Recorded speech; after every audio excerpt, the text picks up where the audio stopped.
Hello hi అందరికీ. మీరు చూస్తున్నారు మౌని రాజా సింపుల్ హోమ్ రెసిపీస్ అండి. ఈరోజు రెసిపీ వచ్చేసి బెండకాయ ఫ్రై అయితే చేయబోతున్నాను. చిన్నపిల్లలు ఉన్న వాళ్ళు ఇలా ఒకసారి ట్రై చేయండి. చాలా అంటే చాలా టేస్టీగా ఉంటుంది. పిల్లలు కడుపు నిండా అన్నం అయితే తింటారు. ముందుగా ఒక హాఫ్ కేజీ బెండకాయలు అయితే తీసుకోండి. ఫ్రెష్వి లేతవి తీసుకొని కొంచెం సాల్ట్ వేసి కడిగి పక్కన పెట్టుకోండి. తర్వాత వాటిని చిన్న చిన్న ముక్కల్లాగా అయితే కట్ చేసుకోండి. మరీ చిన్నగా కట్ చేసుకోకండి, అలాగని పెద్దగా కూడా కట్ చేసుకోండి. మీడియం సైజులో కట్ చేసుకోవాలండి.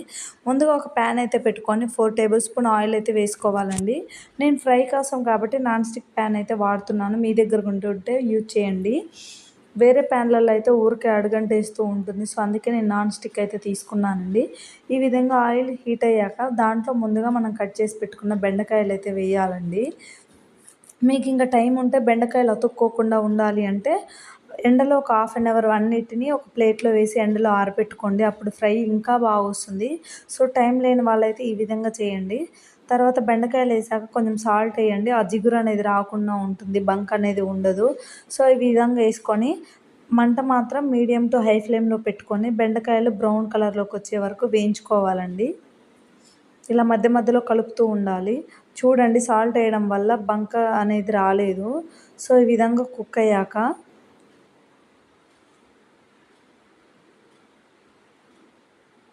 దీంట్లో సన్నగా కట్ చేసుకున్న 2 పచ్చిమిర్చి, ఒక ఆనియన్ కూడా వేసుకొని అవి కూడా మంచిగా ఫ్రై చేసుకోవాలండి. ఇలా పచ్చిమిర్చి కూడా మంచిగా ఫ్రై అయ్యాక దాంట్లో కొంచెం వెల్లుల్లి, 4 వెల్లుల్లి కచ్చాపచ్చా దంచి వేసుకోండి. చాలా టేస్టీగా ఉంటుంది. అలాగే కొంచెం పసుపు, అలాగే కొంచెం కరివేపాకు వేసుకోండి. బెండకాయ ఫ్రైలో హైలైట్ అంటే కరివేపాకు అనే చెప్పాలండి. ఫ్లేవర్ చాలా బాగా తెలుస్తుంది, టేస్ట్ కూడా చాలా బాగుంటుంది. ఈ విధంగా అన్నీ ఒకసారి వేసుకొని ఇప్పుడు మొత్తాన్ని ఒక నిమిషం పాటు మంచిగా ఫ్రై చేసుకోవాలి.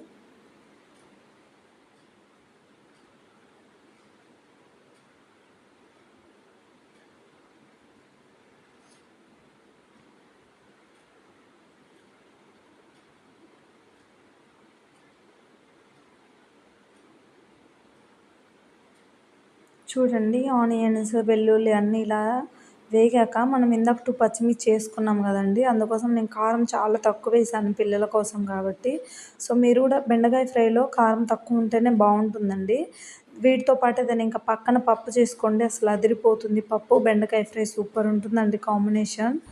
సో ఈ విధంగా ట్రై చేయండి ఒకసారి. చాలా అంటే చాలా టేస్టీగా ఉంటుంది. పిల్లలు కూడా చాలా ఇష్టంగా తింటారు. చాలామంది పిల్లలు బెండకాయ ఫ్రై అంటే చాలా ఇష్టపడతారు. సో అలాంటి వాళ్ళు ఈ విధంగా ఒకసారి ట్రై చేయండి, చాలా బాగుంటుంది. థ్యాంక్ యూ ఫర్ వాచింగ్ అండి. ఫస్ట్ టైం మన ఛానల్ చూసేవాళ్ళు మన ఛానల్ సబ్స్క్రైబ్ చేసుకోండి. Thank you.